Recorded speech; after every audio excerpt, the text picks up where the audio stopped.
ജാതി മതഭേദമന്യേ ലോകമെമ്പാടുമുള്ള ക്രിസ്ത്യാനികൾ വളരെ ഭക്തിയോടുകൂടി ആചരിക്കുന്ന ഏറ്റവും വലിയ തിരുനാൾ എന്നറിയപ്പെടുന്നത് പരിശുദ്ധ ദൈവമാതാവിൻ്റെ ജനന തിരുനാളാണ്. അതായത് എത്ര നോയമ്പെടുക്കലാത്തവരും ഈ 8 ദിവസം എത്ര ഭക്തിയോടുകൂടി നോയമ്പെടുക്കാവോ അത്രയും ഭക്തിയോടുകൂടിയാണ് ആളുകൾ നോയമ്പെടുക്കുന്നത്. കാരണം ഇങ്ങനെ നോയമ്പെടുത്ത് ആളുകൾ പ്രാർത്ഥിക്കുന്ന മറ്റൊരു തിരുനാൾ ക്രിസ്ത്യൻസിൻ്റെ ഇടയിൽ തന്നെ ഇല്ല എന്നാണ് എനിക്ക് തോന്നുന്നത്. കാരണം മറ്റേ ബാക്കിയുള്ളത് വരുന്നത് ചെറിയ ചെറിയ നോയമ്പുകൾ മാത്രമല്ല, അതിനെ കൂടാതെ 25 നോയമ്പ് 50 നോയമ്പൊക്കെയാണ്. അതങ്ങനെ എടുക്കുന്നവർ അധികമൊന്നും ആളുകൾ കാണില്ല. പക്ഷേ ഈ 8 നോമ്പ്, അതായത് മാതാവിനോടുള്ള ഭക്തി എന്ന് പറഞ്ഞാൽ അതായത് പൂർവികരായിട്ട് തന്നെ നിലനിന്ന് കൈമാറിപ്പോകുന്ന ഒരു പൈതൃകമാണ്. അതുകൊണ്ട് തന്നെ എല്ലാ മനുഷ്യരും, അതായത് മദ്യപാനികൾ പോലും മദ്യം 8 ദിവസം ഇങ്ങനെ കടിച്ചു പിടിച്ച് ഉപേക്ഷിച്ചിട്ട് ഈ സംഭവം, അതായത് 8 നോയമ്പ് എടുക്കാറുണ്ട്. അപ്പം ഞാനിവിടെ ഉള്ളത് ഇടുക്കി ജില്ലയിലെ മരിയൻ തീർത്ഥാടന കേന്ദ്രമായിട്ടുള്ള നമ്മുടെ രാജകുമാരി പള്ളിയിലാണ്. അപ്പോൾ ഈ പള്ളിയുടെ ഒരു വലിയ പ്രത്യേകത ഇന്നിവിടെയുണ്ട്. കാരണം ഇന്ന് 8 നോയമ്പ് തുടങ്ങിയിട്ട് 6ാമത്തെ ദിവസമാണ്.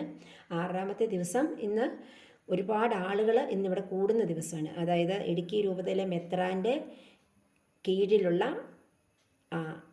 എത്ര ഇടവകയുണ്ട് അത്ര ഇടവകയിൽ നിന്നും നടന്നു പോകാൻ പറ്റുന്നിടത്തോളം ആളുകൾ, അതായത് കുട്ടികൾ, യുവജനങ്ങൾ, പ്രാർത്ഥനാ സംഘടനയിലെ ആളുകൾ, പറ്റുന്ന പ്രായമായിട്ടുള്ള ആളുകളാണെങ്കിലും നടന്നു വരാൻ പറ്റുന്നവർ ഇത്രയൊക്കെ പേര് ഇവിടെ വന്നിട്ട് ഏകദേശം അടിമാലി ഭാഗത്ത് എല്ലാ ആളുകളും കൂടെ ഒത്തുകൂടി അവിടുന്ന് അടിമാലിയിൽ നിന്നും ഒരു വലിയ പ്രദക്ഷിണമായിട്ട് കൊന്തയൊക്കെ ചൊല്ലി വളരെ ഭക്തിയോടുകൂടി നടന്നു വരുന്ന ഒരു മനോഹരമായുള്ള റാലി ഇന്നിവിടെ നമുക്ക് കാണാൻ സാധിക്കും. അതെവിടെ അണിനിരക്കുന്നത് 10,000-10,000 പേരല്ല, 50,000 ആളുകൾക്കൊക്കെ മേളിലുണ്ട് ഇന്നിവിടെ അണിനിരക്കാൻ പോകുന്നത്. ഇന്ന് ഈ പള്ളിമുറ്റത്ത് തന്നെ ഇവിടെ കൂടി നിൽക്കുന്ന ഒരു വലിയ വിഭാഗം ആളുകളുണ്ട്. കാരണം അവർക്ക് നടന്നു വരാൻ പറ്റാത്തവരാണ്. അവരവരുടെ വാഹനങ്ങളിലും അതുപോലെ തന്നെ ബസ്സിലും ഒക്കെ ആയിട്ട് ഇവിടെ വന്നിറങ്ങി അവരെ നമ്മളിങ്ങനെ വെയിറ്റ് ചെയ്ത് നിൽക്കുന്ന ഒരു മനോഹരമായ കാഴ്ച നമുക്കിവിടെ കാണാൻ സാധിക്കും. ഈ പള്ളിക്ക് ഒരു വലിയ പ്രത്യേകത എന്ന് പറഞ്ഞാൽ വളരെ മനോഹരമായിട്ടുള്ള ഗ്രൗണ്ടാണ്. അതായത് ഇവിടെ എത്ര പേര് വന്നാലും അത്രയും പേർക്ക് അങ്ങും ഇങ്ങും തിക്കും തിരക്കില്ല. അതുപോലെ എനിക്ക് തോന്നുന്നു ഒരു 2 ലക്ഷം പേരുണ്ടെങ്കിലും ഈ ഗ്രൗണ്ടിൽ ഒതുങ്ങും. അത്ര വിശാലമായിട്ടുള്ളൊരു വലിയ ഗ്രൗണ്ടുണ്ട്. അതുപോലെ തന്നെ പള്ളിയാളിലും വളരെ മനോഹരമായിട്ടുള്ളൊരു പള്ളിയാണ്, വലിയ പള്ളിയാണ്. അതുപോലെ തന്നെ പള്ളിക്ക് ഒരു വലിയ ഭക്ഷണമൊക്കെ കഴിക്കാനുള്ള ഒരു വലിയ പാരിഷ് ഹാളുണ്ട്. അപ്പോൾ ഇവിടെ ഇപ്പോൾ ഈ കൊടുക്കുന്ന ഭക്ഷണങ്ങളൊക്കെ എന്ന് പറഞ്ഞു കഴിഞ്ഞാൽ ഓരോരുത്തരുടെ സംഭാവനകളാണ് കിട്ടും. കാരണം ഇവിടെ എത്ര ആൾ വന്നാലും അവർക്കെല്ലാം ഭക്ഷണം കൊടുക്കാറുണ്ട്. ആ ഭക്ഷണമൊക്കെ കഴിച്ച് സംതൃപ്തരായിട്ടാണ് എല്ലാവരും ഇവിടുന്ന് മടങ്ങിപ്പോകുന്നത്. അപ്പോൾ ഇന്നിവിടെ ഇപ്പോൾ ഈ പള്ളിയിൽ ഇവിടെ ആരാധന നടക്കുന്നുണ്ട്.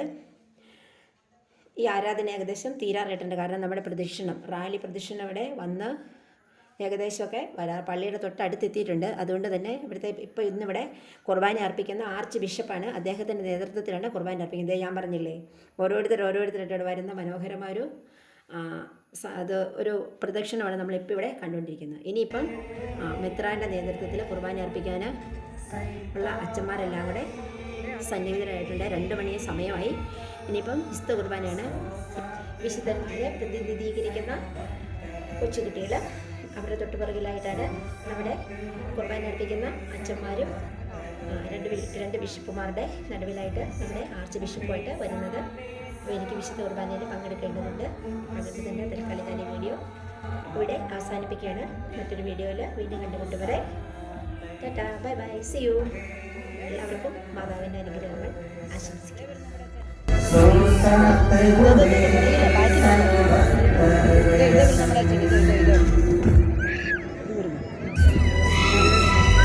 എല്ലാവരും ഉണ്ട്.